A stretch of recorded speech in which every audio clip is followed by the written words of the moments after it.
அனைவருக்கும் வணக்கம். மீண்டுமாய் ஒரு வீடியோவில் உங்கள் எல்லாரையும் சந்திக்கிறது எனக்கு ரொம்ப சந்தோஷமாக இருக்குது.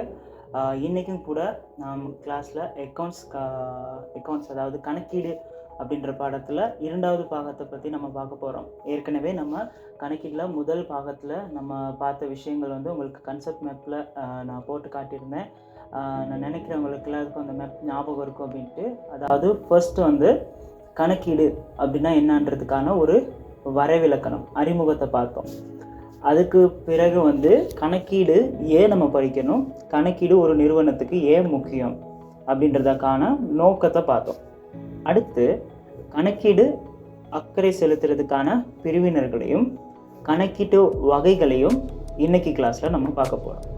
ஏற்கனவே நம்ம பார்த்தா அறிமுகமும் நோக்கமும், அதில் ஏதாவது உங்களுக்கு சந்தேகங்கள் டவுட்ஸ் ஏதாவது இருந்துச்சுன்னா நீங்கள் கேட்கலாம். இன்றைக்கி நம்ம பார்க்க போகிறது அக்கறை செலுத்தும் பிரிவினர்கள், அவங்க ஏன் அக்கறை செலுத்துகிறாங்க அப்படின்னு பார்த்துட்டு அதுக்கப்புறமா கணக்கீட்டு வகைகள், கணக்கீடை எப்படி நம்ம பிரிக்கலாம், அந்த வகைகள் என்ன, அதுக்குள்ளே என்னென்ன விஷயங்கள் இருக்குது அப்படின்றத நம்ம இன்றைக்கி பார்க்க போகிறோம். අදත් ඔයගොල්ලෝ සියලු දෙනාම ආයෙමත් තවත් වීඩියෝ එක හම්බෙන එක මට ගොඩක් සතුටුයි.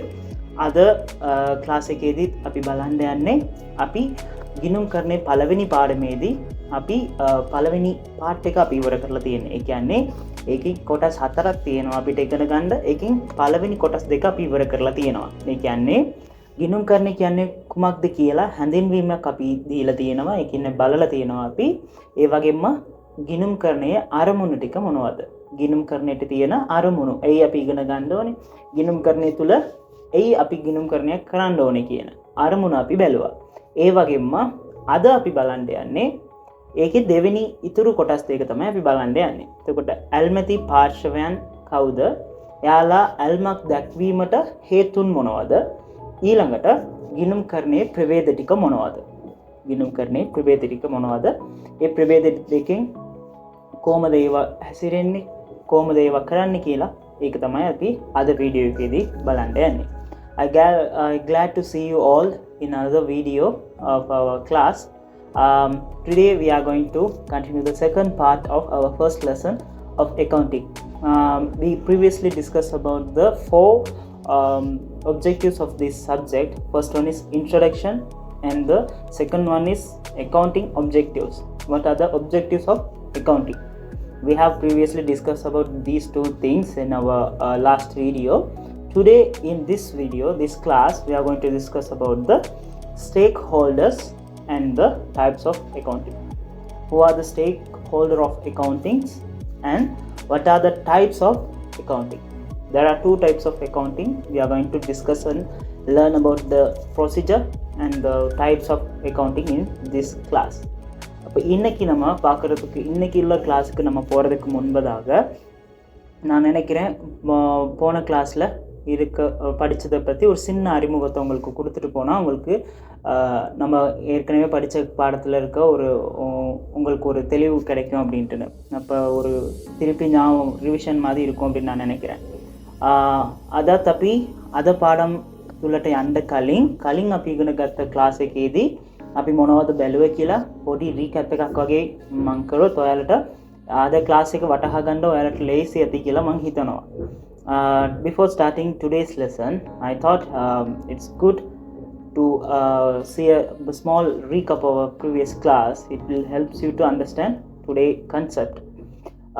அப்போ நம்ம முதல்ல ஃபர்ஸ்ட் என்ன பார்த்தோம் அப்படின்னு சொன்னால் கணக்கீட்டிற்கான அறிமுகம், கணக்கீடு என்ன அப்படின்றதுக்கு.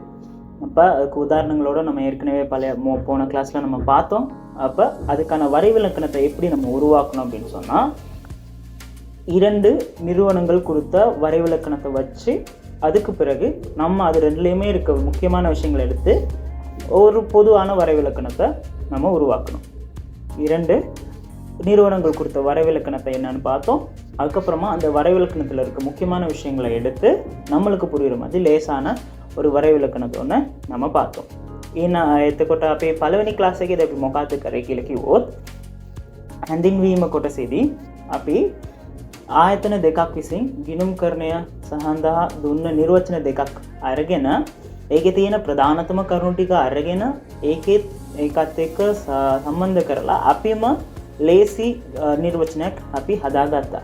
ඒ කියන්නේ එයාලා දුන්න ඒ කියන්නේ ප්‍රධානතම ආයතන දෙකක් ගිණුම්කරණය සඳහා දුන්න නිර්වචන දෙකක් අරගෙන ඒකේ තියෙන වැදගත්ම දේවල් තියාගෙන අපිට ලේසි විදියට අපි නිර්වචනයක් හදාගත්තා. ඒක තමයි අපි පළවෙනිටම කරේ. In our first class we just discussed about the two concepts about the accounting which is provided by the two organizations. Two definitions we have discussed about the two definitions which is given by the two well-known organization about the accounting. We just discussed about both of them and take the important points of the two definitions, and we just make a easy definition for accounting for our use. To understand which is accounting, we just create a definition using those two definition which is given by the organizations. அப்போ அடுத்து நம்ம என்ன பார்த்தோம் அப்படின்னு சொன்னால், அடுத்ததாக நம்ம வந்து ஒவ்வொரு கணக்கீடு நம்ம செய்கிறதுக்கும் ஏதாவது ஒரு நோக்கம் இருக்கும். கணக்கீடுக்கான நோக்கம் என்னன்னு பார்த்தோம். அப்போ கணக்கீடை ஏன் நம்ம செய்யணும், கணக்கீட்டில் அதே மாதிரி கணக்கீடை நம்ம செய்யும் மூலமாக என்னென்ன நன்மை இருக்குது, கணக்கீடை நம்ம செய்கிறதுக்கான நோக்கம், கணக்கீட்டுட்டு நோக்கம் என்ன, ஏன் நம்ம அதை செய்யணும் அப்படின்றத பார்த்தோம். அதுக்குள்ளே இருக்க கணக்கீட்டு அழகு அப்படின்னா என்னன்னு பார்த்தோம். அதே மாதிரி நிதிசார் தகவல்களை எப்படி ரெண்டாக பிரிக்கிறது, நிதிசார் தகவல், நிதிசாரா தகவல் அப்படின்னு நம்ம பிரிச்சுட்டு அந்த தகவல்களை வச்சு எப்படி நிதிசார் தகவல்களை வச்சு நம்ம கணக்கீடை செய்கிறது அப்படின்னு பார்த்தோம். அப்போ அதே மாதிரி நிதிசாரா தகவல்கள் அப்படின்னா என்னன்றதை பார்த்துட்டு தான் போன கிளாஸ் அதோட தான் நம்ம முடித்தோம். එතකොට අපේ පළවෙනි ක්ලාස් එකේදී අපි මොනවද බලුවේ කියලා කිව්වොත්, මේ හැඳින්වීම බලුවට පස්සේ අපි මේ ගිණුම්කරණය ඉගෙන ගන්න ගිණුම්කරණයේ අරමුණු ටික බැලුවා. ගිණුම්කරණයට තියෙන අරමුණු ටික. ඒ වගේම අපි නිර්වචනයේදී ඒ කියන්නේ අරමුණේදී තිබ්බ වචන ටිකේ තේරුම ටිකක් බැලුවා. ඒ කියන්නේ ගිණුම්කරණ ඒකක කියන්නේ මොකක්ද කියලා බැලුවා. ඒකක කියන්නේ මොකක්ද, ඒ වගේම මූල්‍යම තොරතුරු, මූල්‍යම නොවන තොරතුරු කියන්නේ මොනවද, ගිණුම්කරණය තුල පාවිච්චි කරන තොරතුරු අපි කොහොමද වර්ග කරන්න පුළුවන්. එතකොට තොරතුරු අපිට වර්ග දෙකකට, ප්‍රභේද දෙකකට බෙදන්න පුළුවන්. එකක් මූල්‍ය තොරතුරු, අනිත් එක මූල්‍ය නොවන තොරතුරු. ඒ දෙක බලලා ඒකේ උදාහරණ ටිකත් අපි බැලුවා. මේ ටික තමයි අපි පළවෙනි ක්ලාස් එකේදී අපි බැලුවේ. In our previous class we have just discussed about the introduction about accounting, and after that we have discussed about the objectives of the accounting. Under that we have discussed about the factors of the economic what are the factors of economics, and the information about the information and the words using in the definition. What are the meaning for the words which are using in the definition of accounting.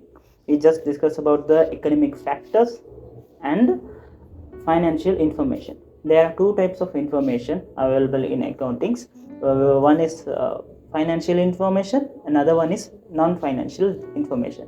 We have briefly discussed about these things in our previous class. You can see the videos in the description or in the YouTube also.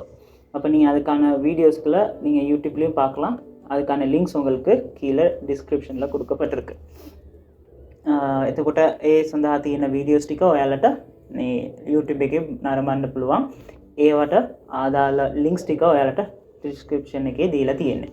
அப்போ இன்னைக்கு நம்ம என்னத்தை பார்க்க போகிறோம் அப்படின்னு சொன்னால், நம்ம அதில் பார்த்த மாதிரி அதில் மூணாவதாக இருக்கிறது අක්කරේ செலுத்தும் பிரிவினர்கள். එතකොට අද අපි මොනවද බලන්න යන්නේ කියලා කිව්වොත්, ඒකේ තුන්වෙනියට තියෙන ඇල්මැති පාර්ශවයන් කවුද කියන එක.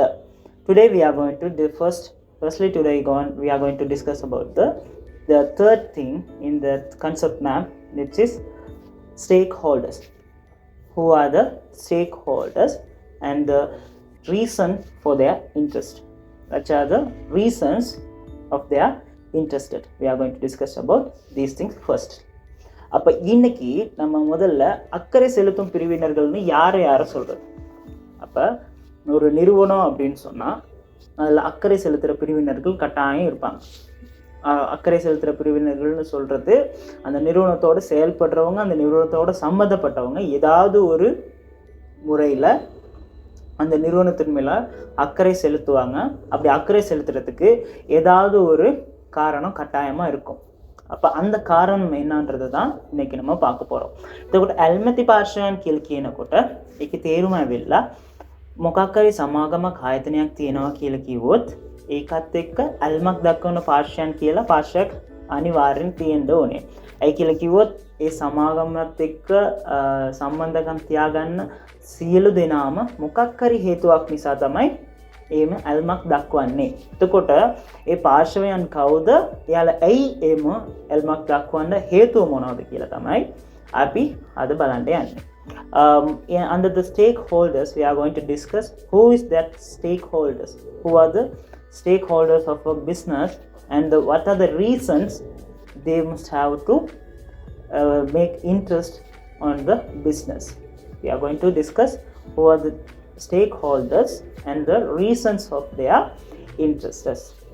And அப்போ இன்னைக்கு நம்ம ஃபர்ஸ்ட் பார்க்குறோன்னா, ஒரு நிறுவனம் அப்படின்னு நம்ம ஒன்று எடுத்துட்டோம்னா, இல்லாட்டி ஒரு பிஸ்னஸ் இல்லாட்டி ஒரு வியாபாரம் நம்ம எடுத்துட்டோம் அப்படின்னு சொன்னால், முதல்ல அது ஒரு நிறுவனம் இல்லாட்டி வியாபாரம் உருவாகிறதுக்கு காரணமாக இருக்கிறது அதுக்கு முதல் போட்டு அந்த நிறுவனத்தை ஆரம்பிக்கிற உரிமையாளர் அப்படின்னு சொல்கிறது. அப்படின்னா ஓனர் ஆஃப் த பிஸ்னஸ். அப்போ அந்த முதல்ல போட்டு அதுக்கான எல்லா காரியங்களையும் இணைச்சி, வளங்கள் எல்லாத்தையும் ஒன்றா இணைச்சி அந்த வியாபாரத்தை ஆரம்பிக்கிற உரிமையாளர் தான் முதல் அக்கறை செலுத்தும் பிரிவினராக இருப்பார். அவர் தான் அதில் முதல் அவருக்கு தான் அதில் ஃபுல் கண்ட்ரோலும் அதுக்கான ஃபுல் நோக்கமும் இருக்கிற ஒரு ஆள்னா அது உரிமையாளராக தான் இருக்கும். அப்போ முதல் நம்ம பார்க்க போகிற அக்கறை செலுத்தும் பிரிவினரில் உரிமையாளர் தான் முதல் இடத்துல இருப்பார். இப்போ அவருக்கு அப்புறம் தான் எல்லாருமே வருவாங்க. ஏன்னா அவர் தான் முதல் போட்டு அந்த பிஸ்னஸை ආරම්භිச்சிருக்கார்.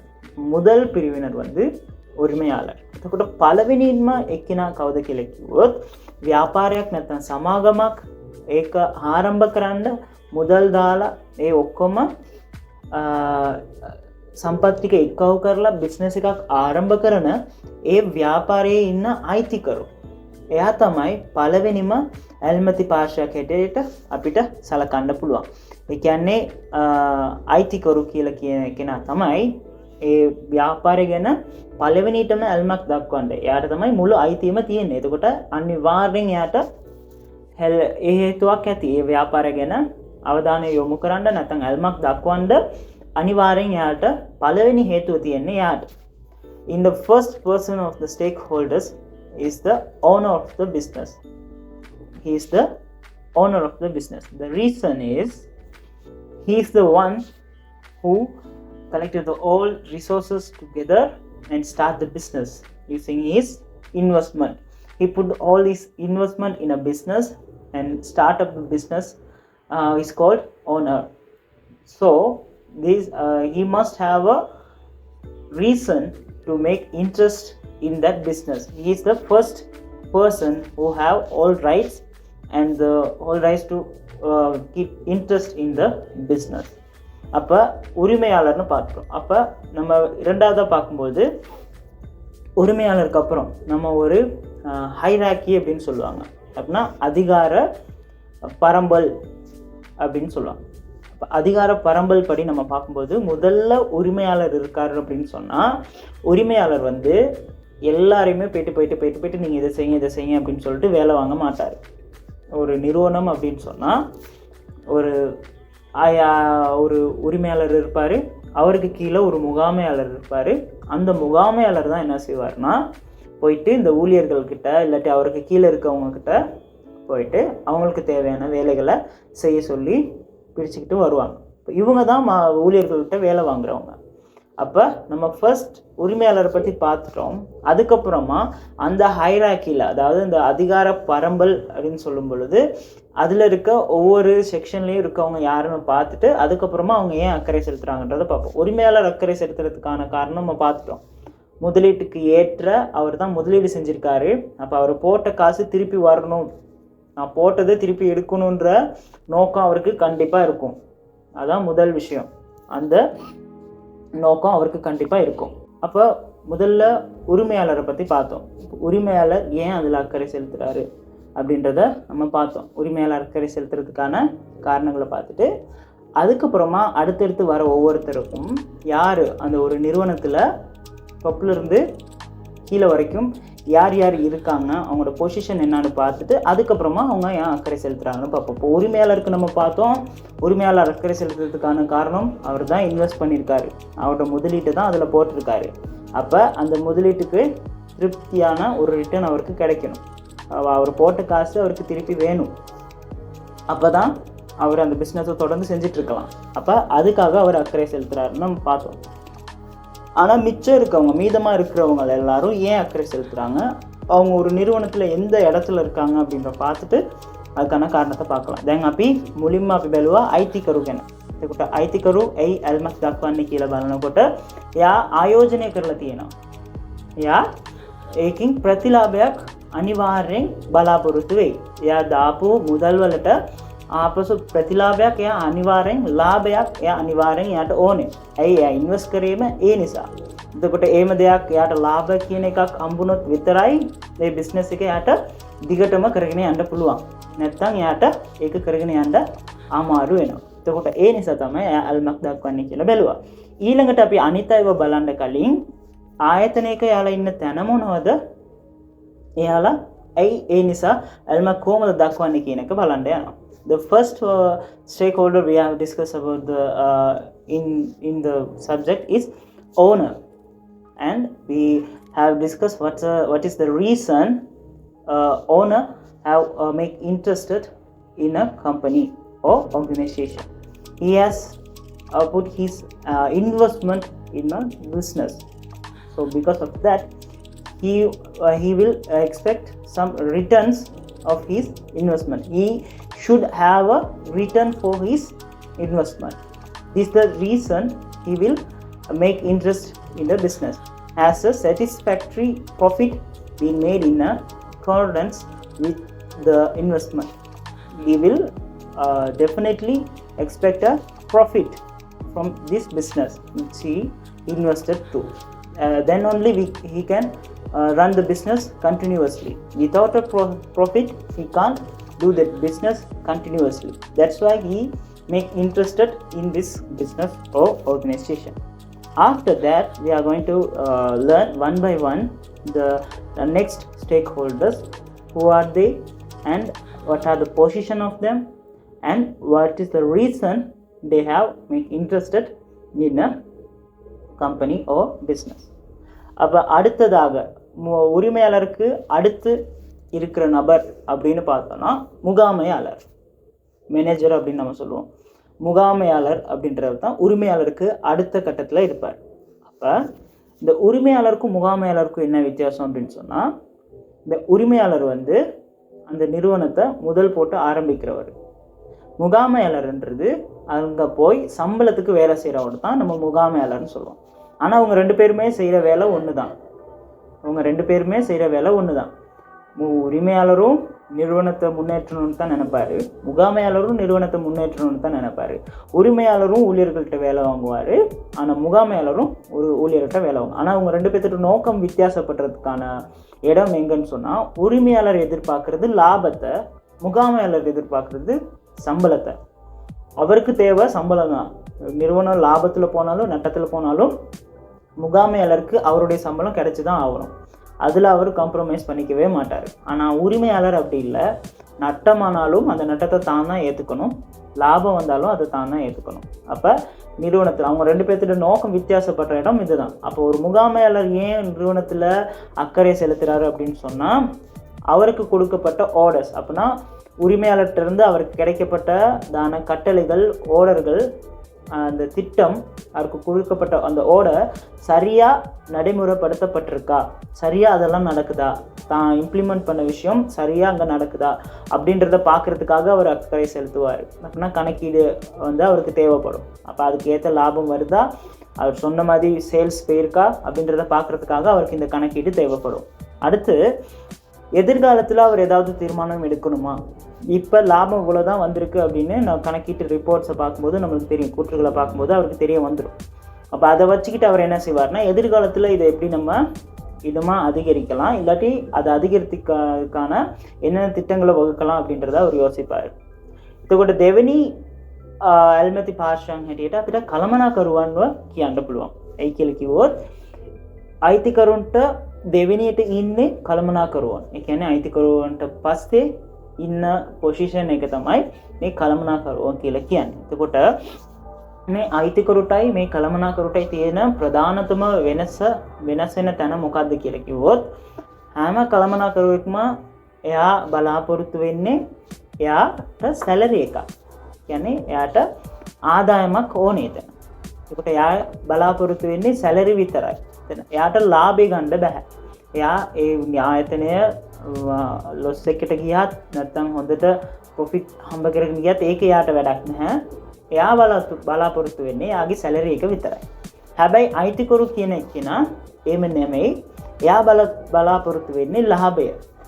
හරිද? එයානේ මුදල් දාලා මේක පටන් ගත්තේ. එතකොට එයා බලාපොරොත්තු වෙන්නේ ඇල්මක් දක්වන්න හේතුව එයාට ලාභයක් ඕනේ කියන එක. ඒක හැරෙන්න දෙන්නම කරන්නේ එකම වැඩ තමයි. දෙන්නම අනිත් අයගෙන් වැඩ ගන්නවා, දෙන්නම මේ ආයතනය ගැන දියුණු වෙන්න ඕනේ කියලා හිතනවා. ඒ වගේ දෙන්නම එක විදියට හැසිරුණත් එයා අයිතිකරු මෙයා එතන වැඩ කරන එක්කෙනෙක්. හරි. එතකොට මේ කළමනාකරුවෙක්ට එයි මේ ගිණුම් කරන ගැන ඇල්මක් දක්වන්න ඕනේ. ඒ කියන්නේ හේතුන් මොනවද කියලා බලනකොට එයා දාපු සැලසුම් ටික නිසි පරිදි ක්‍රියාත්මක වෙනවද කියලා බලා ගන්න එයාට අවශ්‍ය වෙනවා. ඒ කියන්නේ එයාට දුන්න නියෝගයන්, අයිතිකරු විසින් එයාට දීපු නියෝගයන් හරියටම මෙතන ඉටු වෙනවද? හරියටම මෙයා දුන්න නියෝගය අනිත් අය කරනවද කියන එක එයා බලන්න ඕනේ.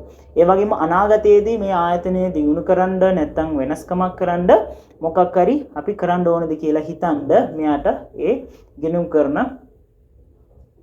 ගැන ඇල්මක් දක්වනවා. The second person of the stakeholders of a business is manager or management.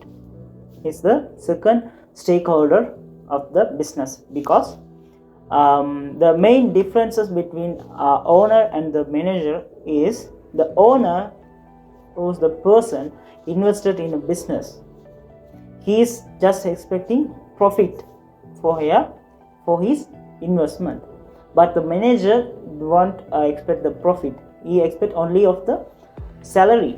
He want the salary only. If the company going on the profit or if the company on a loss, he doesn't matter of that. He just want his salary.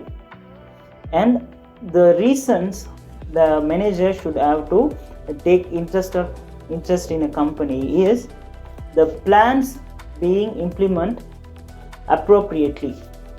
Which is the plans just implemented by him are working on appropriately. You want to know about the plans are implemented appropriately. And the second one is he has to make plans for future development. For that he has to know current situation of the business. Because of that he has to make interest in a business or organization or in the accountings. These are the two reasons of the manager with how to take the reasons to take interested in the business. அடுத்ததாக நம்ம பார்க்கும் பொழுது ஒரு நிறுவனத்தில் உரிமையாளர், முகாமையாளர், அதுக்கு அப்புறமா இருக்கிறது ஊழியர்கள் எதுக்காக அக்கறை செலுத்துகிறாங்கன்னு பார்க்கும் பொழுது ஊழியர்கள் அங்கே வேலை செய்கிறவங்க. அப்போ அவங்களுக்கு சம்பளம் மெயினாக எதிர்பார்ப்பாங்க. அதுக்கப்புறமா ஒரு இடத்துல நம்ம வேலை செய்கிறோம் அப்படின்னா நம்ம என்ன எதிர்பார்ப்போம்? தொடர்ந்து அந்த இடத்துல வேலை செஞ்சுட்டு இருக்கேலுமா, திடீர்னு நம்மளை வேலையை விட்டு நிறுத்திடுவாங்களா, நம்மளுக்கு அதுலேருந்து நம்ம முன்னேறி வாழ்க்கையில் அடுத்த நிலைமைக்கு போக இயலுமா அப்படின்றது தான் ஊழியர்கள் மைண்ட் செட்டில் இருக்கும். அப்போ அந்த ரெண்டு காரணத்துக்காக தான் ஊழியர்கள் ஒரு நிறுவனத்தின் மேலே இல்லாட்டி ஒரு கணக்கறிக்கை மேலே அக்கறை செலுத்துவாங்க. இப்போ ஊழியர்களுக்கு அந்த கணக்கறிக்கையை பார்க்கும்பொழுது அவங்களுக்கு தெரியும் அந்த கம்பெனி லொஸில் போய்கிட்டு இருக்கா இல்லை ப்ராஃபிட்டில் போய்கிட்டு இருக்கான்னு அவங்களுக்கு தெரியும்.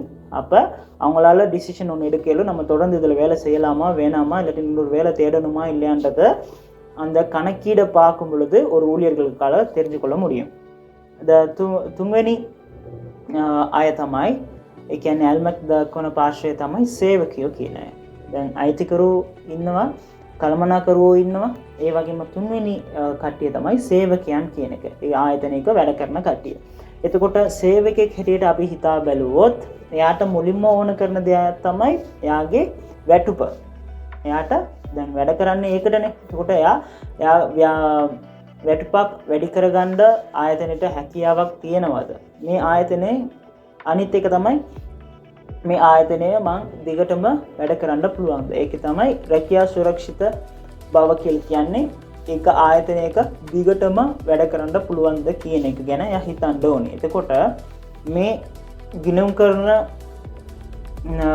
රිපෝට්ස් ටික එයා බැලුවොත් එයාට දැනගන්න පුළුවන් මේ ආයතනය ලාභයෙන් යනවද නැත්නම් අලාභයෙන් යනවද කියලා. එතකොට එයාට තීරණයක් ගන්න පුළුවන් මට දිගටම මෙතන වැඩ කරන්න පුළුවන්ද? මේ හිටියොත් මට දියුණු වෙන්න පුළුවන්ද? නැත්නම් මම වෙන ආයතනයකට යන්න ඕනේද කියන තීරණය එයාට මේ මගින් ගන්න පුළුවන්. මේ හේතුන් දෙක නිසා තමයි සේවකයෙක් මේ ගිණුම් කරන රිපෝට්ස් නැත්නම් ගිණුම් කරන ගැන ඇල්මක් දක්වන්නේ. The third persons of the stakeholder is employees. Employees means which part is working under an organization or a business.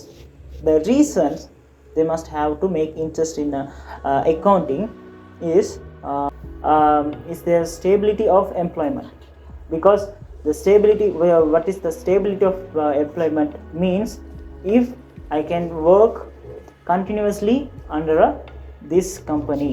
They have to know they can work continuously in a company and they want their wages. Wages means salary. They are only expecting the salary or the wages from the company. They should have to know if the company is running on a profit or loss. Then only they can take a decision if that I can continually work under this company or I should have to move to another company or another job.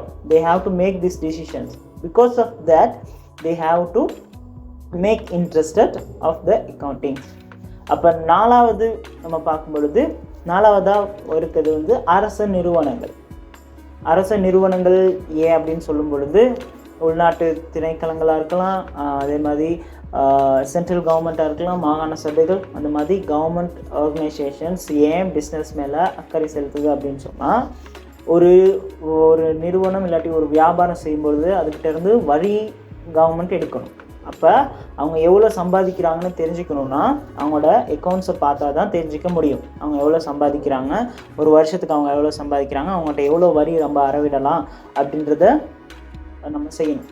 இன்னொரு விஷயம், நம்ம இந்த accounting reports செய்கிறதே கவர்மெண்ட்டுக்கு கொடுக்கறதுக்கு தான், டெக்ஸுக்கு கொடுக்கறதுக்காக தான் நம்ம இந்த அக்கௌண்ட்ஸே செய்கிறோம். அப்போ மெயினாகவே நம்ம அதை செய்கிறதுக்கான மெயின் ரீசனே கவர்மெண்ட்க்கு கொடுக்கணுன்றதுக்காக தான் அவங்க சொல்கிற அந்த விதிமுறைகளின்படி நம்ம இந்த அக்கௌண்ட் செஞ்சிட்ருக்கோம். அப்போ இதனால தான் கவர்மெண்ட், අதாவது அரசு நம்ம மேலே අක්කරේ සෙලකුது. දැන් හතරවෙනි කණ්ඩායම කවුද කියලා කිව්වොත් ඒ රාජ්‍ය ආයතන. එයාලා රාජ්‍ය ආයතන කියලා කියනකොට දේශීය ආදායම් ගැන එයාලා දැනගන්න ඕනේ. ඒ වගේම දෙපාර්තමේන්තු, රාජ්‍ය දෙපාර්තමේන්තු එයාලත් අපි ගැන අල්මක් දක්වන්න හේතුව තමයි එයාලා දැන් බදු අය කරනවා. එක ආයතනවල බිස්නස් කරන අය කට්ටියකින් බදු අය කරනකොට එයාලා කොච්චරක් ලාභයක් උපයලා තියෙනවද? එතකොට ඒකින් කොච්චරක් අපි බදු ගන්න ඕනේද? එයාලට බදු සහනයක් දෙන්න, ඒ වගේම ඒ වගේ දේවල් දෙන්න නම් එයාලා ගැන දැනගන්න ඕනේ. අනිත් කාරණාව තමයි අපි මේ රිපෝට්ස් ටික, ඒ කියන්නේ ගිණුම්කරණය කරන්න හේතුවම රජයට ඒව සපයන්න තමයි. එතකොට මේ ගිණුම් කරන රිපෝට්ස් අපි එයාලා කියන නීතින් අනුව අපි සකස් කරලා දෙන්නෙම එයාලට ඕන කරන නිසා තමයි. එතකොට මේ හේතුන් නිසා තමයි රාජ්‍ය ආයතන ව්‍යාපාරයන් කෙරෙහි ඇල්මක් දක්වන්නේ. The fourth parties of stakeholders is government institution. For example, tax department. They should have to put a tax on every business and every person. Because of that, they should have to know the yearly income and the monthly income of a business and the organization. For that, because of they make interested in the company or accounts of a company. The second reason is we have to make the reports to submit the government. That's the reason we are making the reports. Because of that, we are consider their rules and regulations and making under them to provide the reports to the government. That's the reason we are making this report. Then that's the main reason to they make interested in the organization or company by the government institution. அப்போ அஞ்சாவது நம்ம பார்க்கும் பொழுது அதுக்கு அடுத்ததாக இருக்குது வாடிக்கையாளர்கள். இவங்க ரொம்ப ரொம்ப முக்கியமான ஒரு பிரிவினர்கள். ஒரு நம்ம வியாபாரத்தை எடுக்கும்போது வாடிக்கையாளர்கள் இல்லைன்னா வியாபாரமே இல்லைன்னு சொல்லலாம். அப்போ வாடிக்கையாளர்கள் ஏன் அப்படி முக்கியம்னு சொன்னால், அவங்க எதுக்காக பார்க்குறாங்க ஒரு கம்பெனியை, ஒரு பிஸ்னஸ் ஏன் பார்க்குறாங்கன்னா, ஒரு தரமான பொருட்கள் அவங்களுக்கு கிடைக்குதா, இல்லாட்டி அவங்களுக்கான ஒரு நியாயமான விலையில் கிடைக்குதா, அப்போ அவங்களுக்கு எதுவும் பிரச்சனை வந்தால் அதுக்கு இந்த கம்பெனி வகை கூறுமா அப்படின்றத நோக்கங்களை தெரிஞ்சுக்கிறதுக்காக தான் ஒரு வாடிக்கையாளர் ஒரு நிறுவனத்தின் மேலாக අක්කරේ செலுத்துகிறாங்க. එතකොට පස්වෙනි කණ්ඩායම තමයි ගනුදෙනු කරුවෝ. මෙයාලා තමයි ව්‍යාපාරයට වැදගත්ම කණ්ඩායමක් හැටියට අපිට කියන්න පුළුවන්. ඒ වගේ කියලා කිව්වොත් ගනුදෙනු කරුවෝ නැත්තම් ව්‍යාපාරයක් අපිට කරගෙන යන්න බෑ. ඒකට මෙයාලා ඒ ආයතනයක් කෙරෙහි නැත්තම් ගිණුම් කරන කෙරෙහි එයාලා අල්මක් දක්වන්න හේතුන් තමයි වගකීම් සහතික ඊට කිරීමට ව්‍යාපාරයට හොඳ පැවැත්මක් තිබේද කියන එක. ඒ කියන්නේ ප්‍රතිඋපකාර. ඒ කියන්නේ ප්‍රතිඋපකාර කියලා කියන්නේ ගනුදෙනුකරුවන්ට සලකන විදිය. ඒකට ඒම සලකන්න මේ ආයතනයට හොඳ ශක්තියක් තියෙනවද නැත්නම් ඒ ආයතනයකින් මගින් අපිට හොඳ සේවාවක් නැත්නම් හොඳ නිෂ්පාදනයක් අපිට මිලදී ගන්න පුළුවන්ද කියලා දැනගන්න නම් ගනුදෙනුකරුවෙක් ඒ සඳහා තමයි මෙයාලා ඇල්මක් දක්වන්නේ. එතකොට the fifth parties of the stakeholders is customers. Those who are very important for a business, because of the business can't be run without a customers. For the reasons the customers have make interested in the accounting is if they can buy a good product or good services from this company, or they should have to know if we can get good services and good efficient services from this company. They should have to know if we can get a better service from this company. Because of that, they have made interested in the organization or the accounts of the business. அப்போ ஆறாவது பிரிவினர் யார் அப்படின்னு பார்க்கும்போது கடன் நம்மளுக்கு கொடுக்குறவங்களும் நம்மளுக்கு கடன் கொடுக்குற நிறுவனங்கள். அப்போ அவங்களுக்கு ஏன் அப்படின்னு சொல்லும்போது சிம்பிளாகவே எல்லாத்துக்கும் தெரியும், அவங்க நம்மளுக்கு கடன் கொடுத்துருக்காங்க. அப்போ அவங்க பார்த்துட்டே இருப்பாங்க, இவனால் நம்மளுக்கு திருப்பி காசை கொடுக்க இயலுமா அப்படின்ட்டு. இப்போ நம்ம யாருக்கு சரி கடனை கொடுத்தா என்ன செய்வோம், அவன் நல்லா இருக்கானா, அவனால் நம்மளுக்கு திருப்பி காசை கொடுக்க இயலுமா அப்படின்றத பார்த்துட்டே இருப்போம். அதே மாதிரி தான் நம்மளுக்கு கடன் கொடுத்தவங்களும் என்ன செய்வாங்கன்னா, நம்ம லாபத்தில் போய்கிட்டு இருக்கோமா நஷ்டத்தில் போய்கிட்டு இருக்கோமா, நம்ம செய்கிறது சரியா, நம்மளால் அவங்களோட கடனை திருப்பி கொடுக்க இயலுமா அப்படின்றத பார்த்துட்டே இருப்பாங்க. கொடுக்க இயலாது அப்படின்னு வரும்பொழுது குயிக்காக நம்மகிட்ட இருந்து கடனை வாங்க பார்ப்பாங்க. இல்லை இவரால் நம்மளுக்கு கடனை கொடுக்க முடியும், பயப்பட தேவையில்லை அப்படின்னு சொல்லும்போது நம்மளுக்கு சலுகையை கொடுத்து பொறுமையாக அவங்க அவசரப்படாமல் கடனை ரிகவர் பண்ணுவாங்க. அப்போ இந்த காரணத்துக்காக தான் கடன் வழங்குனர்கள், அதாவது கடன் நம்மளுக்கு கொடுத்தவங்க நம்ம மேலே அக்கறை செலுத்துகிறாங்க. එතකොට 6 වෙනි ඒ කියන්නේ අන්තිම පාර්ශ කට්ටිය කවුරුද කියලා කිව්වොත් ණය හිමියෝ. කියන්නේ ණය සපයන ආයතන. එයාලත් අපි ගැන අල්මක් දක්වන්න හේතුව තමයි එයාලා දැන් අපිට ණය සපයලා තියෙනවා. එතකොට එයාලට දැනගන්න ඕනේ ඒ කියන්නේ අපිට එයාලා දුන්න ඒ ණය ඒ සල්ලි ආපහු එයාලට දෙන්න පුළුවන්ද, ඒ තරම් තත්වයක අපි ඉන්නවද කියන එක එයාලට දැනගන්න ඕනේ. ඒ සඳහා එයාලා මොනවද කරන්නේ, අපි කෙරෙහි අල්මක් දක්වනවා. The last parties of the stakeholders is creditors. Creditors means lending institutions. Lending institutions. They should have to know, they have give loans and credit to our company or our business. Then they should have to know if we have the capability to fulfill their loans and credits in our business. They should have to know if we have the capability of fulfill their loans. Because of that, they have considering interest in our accounts in the business. அப்போ இவர்கள் தான் நம்ம பார்த்த அக்கறை செலுத்தும் பிரிவினர்கள். 6 பேர் பார்த்துருக்கோம். அப்போ இவங்களுக்கான யாருன்னு பார்த்துட்டு ஏன் அக்கறை செலுத்துகிறாங்கன்றதை பார்த்துருக்கோம். அப்போ இந்த விஷயங்கள் விளங்கியிருக்கும் அப்படின்னு நான் நினைக்கிறேன். அடுத்து நம்ம பார்க்க போகிறது கணக்கீட்டின் வகைகள். එතකොට මෙයාලා තමයි අපි බලන ඇල්මති පාර්ශවයන් 6 දෙනා. එතකොට ඒ ඇල්මති පාර්ශවයන් කවුද? ඇයි ඇල්මක් දක්වන්නේ කියන හේතුන් ටික අපි දැන් සාකච්ඡා කරලා තියෙනවා. Then these are the 6 parties of the stakeholders of a business. Then we have discussed about the reasons of they are interested and the who are the stakeholders in this subject. After that we are going to discuss about the types of accounting. Other types of accounting. அப்போ கணக்கீட்டின் வகைகள் அப்படின்னு சொல்லும்போது ஏற்கனவே சொல்லு மாதிரி நிதி கணக்கீடு, முகாமை கணக்கீடுன்னு 2 வகையாக பிரிக்கப்படுது. அப்போ நிதி கணக்கீடுனா முகாமை கணக்கீடுன்னு சொல்லும்போது நம்ம நிதி கணக்கீடை பற்றி தான் இதில் முழுமையாகவே பார்ப்போம். அப்போ முகாமை கணக்கீடுனா என்னன்னு இந்த பாடத்தில் நம்ம தெரிஞ்சுக்குவோம். එතකොට අපි මේ ප්‍රභේද, ඒ කියන්නේ ගිණුම් කරන ප්‍රභේද කියනකොට ප්‍රභේදයන් දෙකක් තියෙනවා. එකක් තමයි මූල්‍ය ගිණුම්කරණය, දෙවෙනි එක කළමනාකරණ ගිණුම්කරණය. එතකොට මූල්‍ය ගිණුම්කරණය ගැන තමයි අපි දීර්ඝව මේකෙදි බලන්න යන්නේ. කළමනාකරණ ගිණුම්කරණය ගැන අපි ලාවට මේකෙන් ටිකක් ටච් කරගෙන යමු. The 2 types of accounting is, first one is financial accounting, second one is management accounting. We are going to learn briefly about the what is the financial accounting, and we just know what is management accounting, this subject. அப்போ முதல்ல நம்ம நிதி கணக்கீடு அப்படின்னு சொல்லும்போது அப்படின்னா என்னன்னா, கணக்கீட்டு அலகொன்றின் கடந்த கால கொடுக்கல் வாங்கல்கள் நிகழ்வுகளுக்கு உரிய தகவல்களை பொருளாதார ரீதியான தீர்மானங்கள் மேற்கொள்வதற்கு பொருத்தமான முறையில் ஒழுங்கமைத்து வெளியக பிரிவினர்களுக்கு முன்வைப்பது நிதி கணக்கீடாகும். பாருங்க, அதை நான் பார்ட்ஸாக உடைச்சி நான் சொல்கிறேன். முதல்ல கடந்த கணக்கீட்டு அலகு ஒன்றின் கடந்த கால கொடுக்கல் வாங்கல்கள் அல்லது நிகழ்வுகள், அது ஃபர்ஸ்ட். கணக்கீட்டு அலகுனா என்னன்னு தெரியும். அது ஒரு தனிநபராக இருக்கலாம், ஒரு நிறுவனமாக இருக்கலாம், இல்லைன்னா ஒரு கவர்மெண்ட் அரசாக இருக்கலாம்.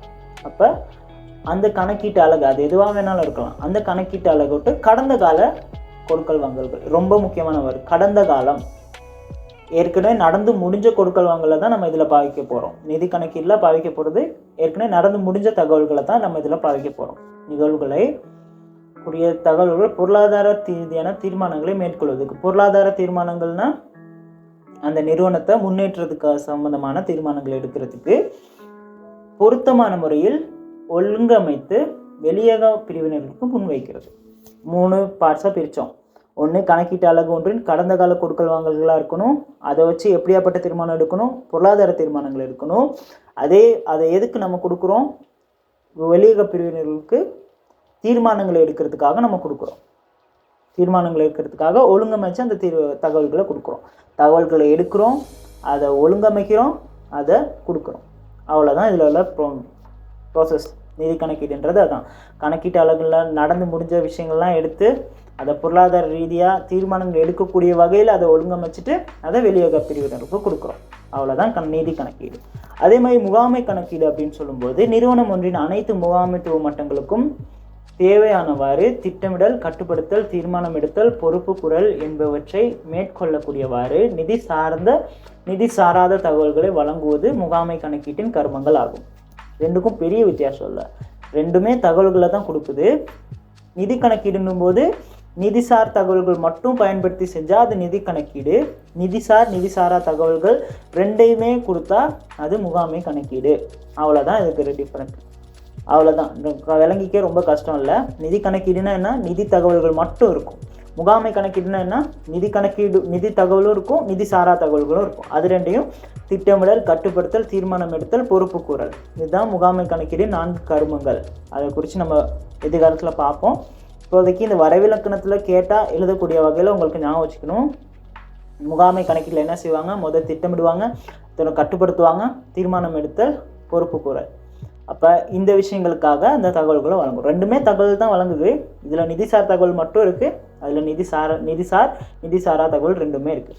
එතකොට දැන් අපි ප්‍රවේද ගැන බලනකොට මූල්‍ය ගිණුම් කරණය කියන කියනකොට මූල්‍ය ගිණුම් කරලා කියන්නේ ගිණුම් කරන ඒකකයක අතීත ගනුදෙනු හා සිද්ධීන් වලට අදාළ තොරතුරු ආර්ථිකමය තීරණ ගැනීමට සුදුසු වන ආකාරයට සකස් කර බාහිර පාර්ශවයන් වෙත ඉදිරිපත් කිරීම මූල්‍ය ගිණුම් කරණය. එතකොට අපිට මේක මේ නිර්වචනයේ කොටස් තුනකට බෙදන්න පුළුවන්. පළවෙනි එක තමයි ගිණුම් කරන ඒකකයක අතීත ගනුදෙනු හා සිද්ධීන්. එතකොට ගනුදෙනු හා සිද්ධීන් කියලා කියනකොට මේක වැදගත් වචනයක්. අතීත ගනුදෙනු හා සිද්ධීන්. දැන් මූල්‍ය ගිණුම් කරන්නේදී අතීත දේවල් විතරයි අපි පාවිච්චි කරන්නේ ගනුදෙනු. හැබැයි කළමනාකරණ ගිණුම් කරන්නේදී වර්තමානයේදී ඒ කියන්නේ අනාගතයේදී වෙන දේවල් වුණත් අපිට පාවිච්චි කරන්න පුළුවන්. ඒ කියන්නේ අපි බලමු මෙතන ඔයාලා දැනගන්න ගිණුම් කරන ඒකකයක් තුළ අතීත ගනුදෙනු හා සිද්ධීන් තියෙනවා. පළවෙනි එක ඒ වගේම ඒවා ආර්ථිකමය තීරණ ගැනීමට සුදුසු වන ආකාරයට සකස් කර ගැනීම. ඊට පස්සේ ඒක බාහිර පාර්ශවයන් වෙත ඉදිරිපත් කිරීම. බලන්න කාර්යයන් තුනක් වෙනවා. ගිණුම් කරන ඒකකයක අතීත ගනුදෙනු හා සිද්ධීන් අපි එකතු කරගෙන ඒවා ආර්ථිකමය තීරණ ගන්න විදියට සකස් කර ගන්නවා. ඊට පස්සේ ඒවා බාහිර පාර්ශවයන්ට ඒවා ඉදිරිපත් කරනවා. ඒක තමයි මූල්‍ය ගිණුම් කරණය කියලා කියන්නේ. එතකොට කළමනාකරණ ගිණුම් කරණය කියලා කියනකොට ආයතනයක සියලුම කළමනාකරණ මට්ටම් වලට අවශ්‍ය වන පරිදි සැලසුම් කිරීම, පාලනය කිරීම, තීරණ ගැනීම, වගකීම් ඉටු කිරීම හැකිවනසේ මූල්‍ය හා මූල්‍ය නොවන තොරතුරු සැපයීම කළමනාකරණ ගිණුම් කරණයයි. එතකොට මේක තමයි මූල්‍ය ගිණුම් කරණයට කළමනාකරණ ගිණුම් කරණයට තියෙන ප්‍රධානතම වෙනස. දෙකම තොරතුරු තමයි සපයන්නේ. හැබැයි මූල්‍ය ගිණුම් කරණය කියනකොට මේකෙදි මූල්‍ය තොරතුරු විතරයි අපි පාවිච්චි කරන්නේ. හැබැයි මේ කළමනාකරණ ගිණුම් කරණය කියලා කියනකොට ඒකේ මූල්‍ය තොරතුරු සහ මූල්‍ය නොවන තොරතුරු දෙකම අපි පාවිච්චි කරනවා. මේක තමයි කළමනාකරණ ගිණුම් කරලා කියන්නේ. The two types of accounting is financial accounting and the management accounting. What is the financial accounting mean? Preparation of information about the past transactions, underline the word past transaction of an entity in a manner that will be enable external persons to make economic decisions is financial accounting. We can divide this into three parts. First one is take past transaction, past information and the past transaction of the entity. Entity means unit, accounting unit. It can be a individual person or organization or a government. It's called entity. We call it as a entity. The first one is taking information, past information of a accounting entity and collecting and processing the details in a manner that will be enabled to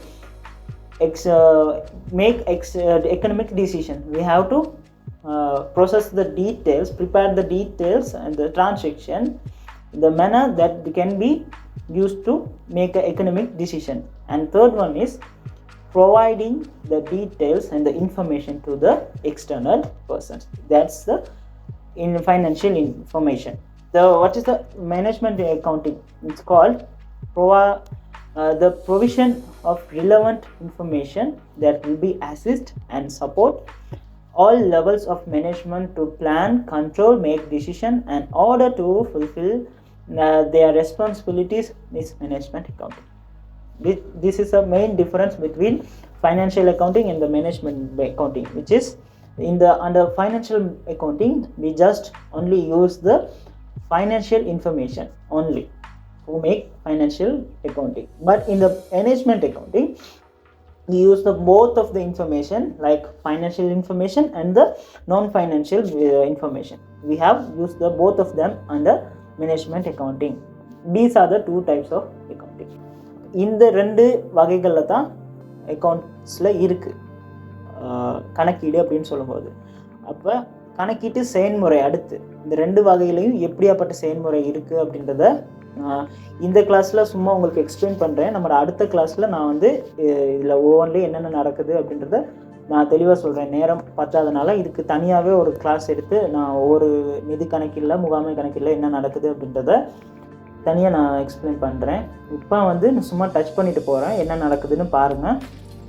அது என்ன නිදි කණකීඩු செயல்முறை எப்படி இருக்கு, මුගාමේ කණකීඩු செயல்முறை எப்படி இருக்குன்னு பாருங்க. දැන් මේ ක්ලාස් එකේදී මම ගිණුම් කරන ඒ කියන්නේ මූල්‍ය ගිණුම් කරන තුල ක්‍රියාවලිය කොහොමද, ඒ වගේම කළමනාකරණ ගිණුම් කරන ක්‍රියාවලිය කොහොමද කියලා නිකන් අපි මෙතන සාකච්ඡා කරලා බලමු. අපි තව ක්ලාස් එකක් මේකට අරගෙන ඒක කොහොමද හැසිරෙන්නේ, ක්‍රියාවලිය කොහොමද වෙන්නේ කියලා අපි වෙනම බලමු. අද වෙලාව මදි නිසා අපිට මේක බලන්න බෑ තනියම. එතකොට මේකට වෙනම ක්ලාස් එකක් දාලා මම ඒක කියලා දෙන්නම්. In this subject, I can't explain the process of the accounting briefly in this class because of the time issue. I will conduct a new separate class for this and give the proper information and the proper explanation for the process of the accounting. In this class, we just have to going to touch the what is the accounting process. Just we are going to see the process of the accounting only in this class.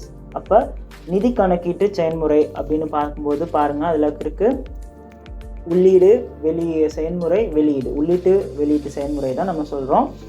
உள்ளீடாக நம்ம எதை இதில் use பண்ணுவோம் அப்படின்னு சொன்னால் கொடுக்கல் வாங்கல்களும் நிகழ்வுகளும். செயல்முறையில் பாருங்கள், அதான் ப்ரோசஸ். அப்படின்னா கடந்த கால கொடுக்கல் வாங்கல்களை எப்படி நம்ம பொருளாதார தீர்மானங்கள் எடுக்கிற மாதிரி மாற்றுறதுனா இந்த மாதிரி தான். எப்படி இனங்காணுன்றதுன்னு சொல்கிறது நம்ம பார்த்தோம். நிதி கணக்கீட்டில் நிதிசார் தகவல் மட்டும்தான் நம்ம யூஸ் பண்ணுவோம். அப்போ எல்லா தகவல்களும் நம்மளுக்கு கொடுத்துருவாங்க. அப்போ அதை நம்ம தான் பிரிக்கணும். எது நிதி தகவல், எது நிதிசார தகவல்னு நம்ம தான் பிரிக்கணும். அப்போ நிதி தகவலை மட்டும் இனக்கண்டு அதை பணம் என்னும் சாதனத்தை வச்சு அளவிடணும். நிதிசார் தகவல்னு சொல்லிட்டோம், இப்போ அதை பணத்தை வச்சு அளவிடலாம். இப்போ ஒரு டேபிள் வாங்கணும்னா 5000க்கு வாங்கணுமா 10,000க்கு வாங்கணுமா, பணத்தை கொண்டு அதை அளவிடணும். முதல்ல இனங்கண்டு அளவிடணும், அதுக்கப்புறம் அதை பதிவு செய்யணும், அதை எழுதி வச்சுட்டு அதுக்கப்புறம் அதை வகைப்படுத்தணும். ஒவ்வொரு கணக்கீட்டு வகைகள் இருக்குது, அதை பார்ப்போம். அதுக்கேற்ற மாதிரி வகைப்படுத்திட்டு பொலிப்பாக்கம் செய்கிறது ஈஸியாக புரிஞ்சிக்கிற வகையில் அதெல்லாம் சுருக்கமாக்கணும். பொலிப்பாக்கிட்டு அதுக்கப்புறம் அதை பகுப்பாய்வு செய்கிறது தான் நம்ம ரிப்போர்ட் செய்கிறது. புரிகிற மாதிரி ரிப்போர்ட் செஞ்சு மற்றவங்களுக்கு கொடுக்கறது, அதுதான் நம்ம இந்த கணக்கீட்டு செயல்முறை. வெளியிட என்ன வரும் அப்படின்னா நிதி கூற்றுக்கள்னு சொல்கிறது தான் எஃப்எஸ்ஆர், இன்கம் ஸ்டேட்மெண்ட், அந்த மாதிரி ஸ்டேட்மெண்ட்ஸ் நிதி கூற்றுகளை நம்ம வெளியிடா சொல்லுவோம். அதே மாதிரி முகாமை கணக்கீட்டில் பார்த்தோம்னா இதில் எது உள்ளீடுகள் அப்படின்னு பார்க்கும்பொழுது வரலாற்று தகவல்கள் மற்றும் எதிர்கூறல் தகவல்கள். வரலாற்று தகவல்கள் மட்டும் இல்லை, ஏற்கனவே நடந்தது மட்டும் இல்லை, எதிர்காலத்தில் நடக்க போகிற விஷயங்களையும் நம்ம இந்த முகாமை கணக்கீட்டில் பார்ப்போம். இதில் செயல்முறை பாருங்கள், திட்டமிடல், வரவு செலவு திட்டத்தை தயாரித்தல், கட்டுப்படுத்தல், அவ்வளோதான் செயல்முறை. ஆனால் இதில் வெளியிட பாருங்கள், வரவு செலவு திட்டம், பாதீடு, கணக்கீட்டு விகிதங்கள் அப்படிலாம் என்னென்னு இப்போ நான் இதில் எக்ஸ்பிளைன் பண்ண போனோன்னா உங்களுக்கு புரியாது. இதுவும் ரிப்போர்ட்ஸ் தான். நிதி கணக்கீட்டில் எப்படி நம்ம ரிப்போர்ட் செய்கிறோமோ அதே மாதிரி முகாமை கணக்கீட்லேயும் நம்ம ஒவ்வொரு கூற்றுகள் செய்வோம், நிதி கூற்றுகள், அதெல்லாம் நம்ம செஞ்சுட்டு போவோம். அப்போ அந்த காரியங்களை தான் நம்ம வெளியீடாக பார்ப்போம். එතකොට දැන් මේකේ ක්‍රියාවලිය ගැන අපි බලනකොට මූල්‍ය ගිණුම් කරන ක්‍රියාවලියදී බලන්න ගනුදෙනු හා සිද්ධීන් කියන්නේ අතීතයේ වෙන උන ගනුදෙනු හා සිද්ධීන් අපි පාවිච්චි කර යදවුම් හැටියට අපි පාවිච්චි කරලා ඒ ක්‍රියාවලිය බලන්න හඳුනා ගැනීම හා මැනීම, සටහන් කිරීම, වර්ග කිරීම, සාරාංශ කිරීම, විශ්ලේෂණ කිරීම කියන ආදී ක්‍රියාවලියන් අපි බලාගෙන තියාගෙන ඒවා තමයි අපි නිමවුම් හැටියට මූල්‍ය ප්‍රකාශන කියලා කියනකොට ඒකෙදි තමයි FSR, ඉන්කම් ස්ටේට්මන්ට්, ඒ වගේ ප්‍රකාශන අපි හදනවා. මේක තමයි මූල්‍ය ගිණුම් කරන ක්‍රියාවලිය කියලා කියන්නේ. එතකොට කළමනාකරණ ක්‍රියාවලිය ගැන කියනකොට ඒකෙදි බලන්න හෙදවුම් හැටියට ඓතිහාසික තොරතුරු සහ පුරෝකතන තොරතුරු කියලා කියන්නේ ඒවා තාම වෙලා නැහැ. දැන් ඊට පස්සේ තමයි අනාගතයේදී වෙන්න යන තොරතුරු ටික. ඒ කියන්නේ මේව වෙයි කියලා අපිම හිතන දේවල්. ඒවට තමයි පුරෝකතන තොරතුරු කියලා කියන්නේ. එතකොට ඒ දෙකම අපි යදවුම් හැටියට තියාගෙන මේකේ ක්‍රියාවලිය බලන්න සැනසුම් කිරීම, අයවැය සැකසීම, මේ වගේම පාලනය කිරීම. මෙච්චරයි ක්‍රියාවලිය. එතකොට මේවා තියාගෙන නිමවුම් හැටියට ලේඛන ටික, ප්‍රකාශන ටික, පත්‍රිකා ටික අපි හදනවා. ඒවා මොකක්ද කියලා මම එකින් එක පැහැදිලි කරන්න ගියොත් ඔයාලට අවුල් වෙයි. ඒ නිසා මම මුකුත් පැහැදිලි කරන්නේ ඒ ප්‍රකාශන ටික ඔයාලා බලා ගන්න. එතකොට මේ තමයි ක්‍රියාවලිය තියෙන්නේ. මේ ක්‍රියාවලිය තියෙන්නේ. Then the input and output process of the financial accounting is, the input is transaction and the events.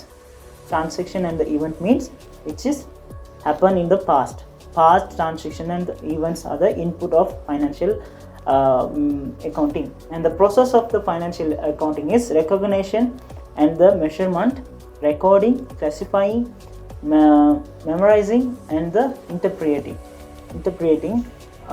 These are the process which is happen under accounting, financial accounting. And the output of the financial accounting is financial statement. The example for the financial statements is income statement, FSR, cash flow statement, like this. I'm not going to explain about this reports or statement, because we are going to learn about these things in our next classes. Then this is the process of financial accounting. The second one is management accounting, the process of management accounting. The input of management accounting is historical information and budgeted information. Budgeted information means which is didn't happen yet. This is a prophecy, like a prophecy. It didn't happen yet, it will be happen in the future, like that. The information called budget information. Okay, these are the two inputs of management accounting. And the process of the management accounting is planning, budgeting, controlling. These are the three process of management accounting. The output of the management accounting is shown on the chart. You can see that I can't explain each one of us now, because you will confuse if I going to explain it. Just have to memorize them and focus on them, and we will discuss about them in our next classes. அப்போ இதுதான் இன்றைக்கி நம்ம கிளாஸில் பார்த்த விஷயங்கள். கணக்கீட்டு செயல்முறையை பார்த்தோம், கணக்கீட்டு வகைகளையும் அதோட செயல்முறைகளையும் பார்த்தோம். அடுத்து பார்க்கும்போது நிதி கணக்கீடு, முகாமை கணக்கீடுக்கு இடையிலான வேறுபாடுகள், இதை நீங்கள் ஞாபகம் வச்சுக்கிட்டிங்கனாலே உங்களுக்கு ரெண்டுக்குமான வரைவிலக்கணம் மற்ற விஷயங்கள் எல்லாத்தையுமே உங்களுக்கு பார்க்கலாம். அப்போ வேறுபாடுகளை நான் சுருக்கமாக உங்களுக்கு சொல்கிறேன், பாருங்கள். வரலாற்று தகவல்கள் மற்றும் பயன்படுத்தப்படும். நிதி கணக்கீட்டில் வரலாற்று தகவல்கள், நடந்து முடிந்த தகவல்கள் மட்டும்தான் இருக்கும். ஆனால் முகாமை கணக்கீட்டில் வரலாற்று மற்றும் எதிர்வு கூறல், அதை தான் பட்ஜெட்டட் இன்ஃபர்மேஷன் நம்ம சொன்னோம். எதிர்வு கூறப்படுற தகவல்கள், இனிமேல் நடக்க போகுது, நம்ம இப்படி செய்வோம் அப்படின்னு எதிர்வு கூறுற தகவல்கள், அதை ரெண்டுமே நம்ம பாவிப்போம். அதே மாதிரி நிதி கணக்கீடுன்றது உள்ளக வெளியக பிரிவினர்களுக்கு தகவல் வழங்கப்பட. அப்படின்னா வெளியில் இருக்கவங்க, இப்போ இன்னொருத்தர் கஸ்டமர்ன்றது வெளியில் உள்ளார், கவர்மெண்ட்ன்றது வெளியில் உள்ளார், நிறுவனத்துக்குள்ளே இருக்கிறது முகாமையாளர், உரிமையாளர், ஊழியர்கள் மட்டும்தான். அவங்களுக்கு மட்டும் செய்யலை. நிதி கணக்கீடுன்றது பப்ளிக்காக எல்லாத்துக்குமே கொடுக்கலாம், அதுதான் நிதி கணக்கீடுன்னு சொல்கிறது. ஆனால் முகாமை கணக்கீடுன்றது உள்ளக பிரிவினர்களுக்கு, ஊழியர்களுக்கு கூட இல்லை, உரிமையாளருக்கும் முகாமையாளர், அந்த மாதிரி நிர்வாகத்தில் இருக்கவங்களுக்கு மட்டும், அவங்களோட பாவனைக்காக மட்டும் தயாரிக்கிற கணக்கீடு தான் முகாமை கணக்கீடுன்னு சொல்லுவாங்க. அதே மாதிரி குறிப்பிட்ட கணக்காண்டு காலத்துக்கான தகவல்கள் ஒரு தடவை முன்வைக்கப்படல். அப்படின்னா நிதி கணக்கீடு நம்ம எப்படி செய்வோம் அப்படின்னு சொன்னால், ஒரு வருஷத்துக்கு நிதி ஆண்டுன்னு சொல்லப்படும். அப்போ ஒரு குறிப்பிட்ட டேட்லேருந்து குறிப்பிட்ட டேட், இப்போ ஜனவரி 1 டிசம்பர் 31 வரைக்கும், அதான் நம்ம ஒரு வருஷம்னு சொல்கிறோம். ஆனால் அந்த ஒரு வருஷத்துக்கான கணக்கை முழுமையாக செஞ்சு வருஷ கடைசியில் ஒரே ஒரு தடவை அதை சப்மிட் பண்ணுவாங்க. ஒரு வருஷத்துக்கான கணக்கீடை ஃபுல்லாக செஞ்சுட்டு அதை கவர்மெண்ட்டுக்கோ இல்லாட்டி பிரிவினர்கள், உள்ளக வெளியக பிரிவினர்களுக்கு அதை சப்மிட் பண்ணுவாங்க. அப்படி தான் நிதி கணக்கீடு இருக்கும். ஆனால் முகாமை கணக்கீடுன்றது அவங்களுக்கு எப்போல்லாம் அந்த இன்ஃபர்மேஷன் தேவைப்படுதோ, எப்போல்லாம் அது தேவைப்படுதோ அப்போல்லாம் ஒரு பட்ஜெட் மாதிரி போட்டு அவங்க தேவையான நேரத்தில் செஞ்சுக்குவாங்க. அதுதான் முகாமை கணக்கீடுன்னு சொல்கிறது. 4வது, கணக்கீட்டு எண்ணக்கருக்கள், சட்டத்திட்டங்கள், மரபுகள், கணக்கீட்டு நியமங்கள் என்பன பயன்படுத்தப்படும். இப்போ நிதி கணக்கீடை நம்ம செய்யும்போது ஒரு கொடுக்கல் வாங்கல்கள் நடந்துச்சுன்னா அதை எப்படி எங்கே போயிட்டு நம்ம பதிவு செய்யணுன்ட்டு எல்லாத்துக்குமே சட்டத்திட்டங்கள் இருக்குது, மரபுகள் இருக்குது, கணக்கீட்டு நியமங்கள் இருக்குது. அப்போ அதன் பிரகாரம் தான் நம்ம செய்யலாம், நம்ம இஷ்டத்துக்கு செய்ய முடியாது. ஆனால் முகாமை கணக்கீடுக்கு அந்த எதுவுமே இல்லை. நம்மளுக்கு எப்படி அந்த இன்ஃபர்மேஷன் தேவையோ, நம்மளுக்கு எப்படி புரிஞ்சு கொள்கிற மாதிரி இருக்கோ அந்த மாதிரி நம்ம முகாமை கணக்கீடை செய்யலாம். அது எந்த பிரச்சனையுமே இல்லை. அதான் இந்த 4 பிரதானமான வேறுபாடுகள் தான் இதில் இருக்குது. இன்னொன்று நம்ம எட் பண்ணிக்கிறதுனா எட் பண்ணிக்கலாம். இதில் நிதிசார் தகவல்கள் மட்டும்தான் கணக்கீட்டில் நிதி கணக்கீட்டில் பயன்படுத்தப்படும். முகாமை கணக்கீட்டில் நிதிசாரா தகவல்கள் ரெண்டுமே பயன்படுத்தப்படும். 5வது காரணமாக அதையும் எட் பண்ணிக்க முடியும். ඊට පස්සේ දැන් වෙනස්කම් ගැන අපි බැලුවොත් මූල්‍ය ගිණුම් කරණයටයි කළමනාකරන ගිණුම් කරණය අතර තියෙන වෙනස්කම් ගැන අපි බැලුවොත් බලන්න පළවෙනි එක මූල්‍ය ගිණුම් කරණයේදී ඓතිහාසික තොරතුරු පමණක් යොදා ගනී. ඒ කියන්නේ ඓතිහාසික තොරතුරු විතරයි තියෙන්නේ. හැබැයි කළමනාකරන ගිණුම් කරණයේදී අපි ඓතිහාසික හා පුරෝකතන තොරතුරු දෙකම අපි පාවිච්චි කරනවා කළමනාකරන ගිණුම් කරණයේදී. ඊට පස්සේ දෙවෙනි කාරණාව බලන්න බාහිර හා අභ්‍යන්තර පාර්ශවයන්ට තොරතුරු ඉදිරිපත් කිරීම. ඒකට බාහිර අභ්‍යන්තර කියලා කියනකොට බාහිර කියලා කියන්නේ පිටතින් එන අය. ඒ කියන්නේ ගවර්න්මන්ට් වෙන්න පුළුවන් රාජ්‍ය, ඒ වගේම අපිට ණය දුන්න අය, ණය හිමියෝ කියනකොට ඒ වගේම ගනුදෙනුකරුවෝ, මේ සියලු දෙනාම පිටතේ ඉන්න අය, බාහිර අය. ඒකට එයාලටත් අපි ගිණුම් කරණය අපි දෙනවා. බලන්න අපි හදපු රිපෝට්ස් ටික දෙනවා. අභ්‍යන්තර පාර්ශ්වය කියලා කියනකොට අපි අයිතිකරු, කළමනාකරු, ඒ වගේම සේවකයෝ. එතකොට මේ දෙගොල්ලන්ටම අපි තොරතුරු සපයනවා ගිණුම් කරන මූල්‍ය ගිණුම් කරණයේදී. හැබැයි කළමනාකරන ගිණුම් කරණයේදී අභ්‍යන්තර පාර්ශ්වයට විතරයි අපි තොරතුරු සපයන්නේ. ඇයි අපි කළමනාකරන ගිණුම් කරණය කරන්නේ? අපි ගත්ත තීරණයක් හරියනවද නැද්ද ඒක ගැන තීරණයක් ගන්න. එතකොට ඒක බාහිර අයට ඕනේ නැහැ. අවශ්‍ය නැහැ ඒ තොරතුරු. තුන්වෙනි එක බලන්න ගිණුම් කරන කාලච්ඡේදයක් සඳහා තොරතුරු ඉදිරිපත් කරයි. මේකේ තේරුම ඇවිල්ලා ගිණුම් කරන කාලච්ඡේදයක් කියලා එකක් තියෙනවා. ඒ කියන්නේ ජනවාරි 1 ඉඳලා දෙසැම්බර් 31 කියන්නේ අපිට එක අවුරුද්දක්. ඒ වගේම ගිණුම් කරන කාලච්ඡේදයක් කියලා එකක් තියෙනවා. ඒ කාල පරිච්ඡේදයට වුණ ගනුදෙනුවන් මොනවද සිද්ධ වුණේ, ඒ කාලච්ඡේදයට තියෙන ප්‍රොෆිට් එක, ඒ කියන්නේ ලාභය කීයද අලාභය කීයද කියන එක විතරයි අපි මූල්‍ය ගිණුම් කරණයේදී බලන්නේ. හැබැයි කළමනාකරන ගිණුම් කරණයේදී එහෙම නැහැ. අපිට තොරතුරු අවශ්‍ය වෙන විට අපිට ඕන කරන වෙලාවට ඒක හදා ගන්න පුළුවන්. ඒක තමයි කළමනාකරන ගිණුම් කරණය කියලා කියන්නේ. එතකොට ගිණුම් කරන මූල්‍ය ගිණුම් කරණයේදී බලන්න ගිණුම් කරන සංකල්ප, නීති රීති, සම්ප්‍රදායයන්, ගිණුම් කරන ප්‍රමිති යොදා ගන්නවා මූල්‍ය ගිණුම් කරණය හදනකොට. හැබැයි කළමනාකරන ගිණුම් කරණයට එහෙම නීති රීති සංකල්ප ප්‍රමිතීන් මුකුත් නැහැ. අපිට අවශ්‍ය වෙන විදියට, අපිට ඕන කරන විදියට ඒක හදා ගන්න පුළුවන්. මේ හතර තමයි ප්‍රධානතම වෙනස්කම්. The main differences between financial accounting and the management accounting is, first one is uses historical informations only, and in the management accounting uses historical and budgeted information. Historical means the activities which is done by in the past. It's finished, the activity is finished in the past. Then only we can use the information in the financial accounting. In the management accounting, it's not like that. We can use the historical information or the budgeted information. And the second one is provides information for internal and external users. Internal and external means there are two types of parties of the stakeholders. We have discussed already: the owner and the manager, and the employee are the internal users, and the government, consumers, and the creditors are external users. We providing details for these both of the parties and the stakeholders. And in the management accounting is only for the internal users only. The details is providing by only for the internal users only to make the decisions. And third one is information is provided for the specific period of the time. There is a period, accounting time, accounting year. There is a time limit to make this reports, but the management accounting does not have any time limit. We can make the management accounting reports as we need and any time. Okay. The fourth one is follow accounting concept, rules and regulations. The financial accounting has to be follow the accounting concepting and rules and regulation. It must has to follow. But under the management accounting, there is no concept or rules and regulations for making management accounting reports. Not relevant for the management accounting. These are the main 4 differences between financial and management accounting. Then அப்போ இன்னைக்கு நம்ம பார்த்த விஷயங்கள் இவ்வளோதான். 3 விஷயங்கள் பார்த்தோம். ஒன்று, அக்கறை செலுத்தும் பிரிவினர்கள் யார், அவங்களுக்கான அக்கறை செலுத்துகிற காரணம்.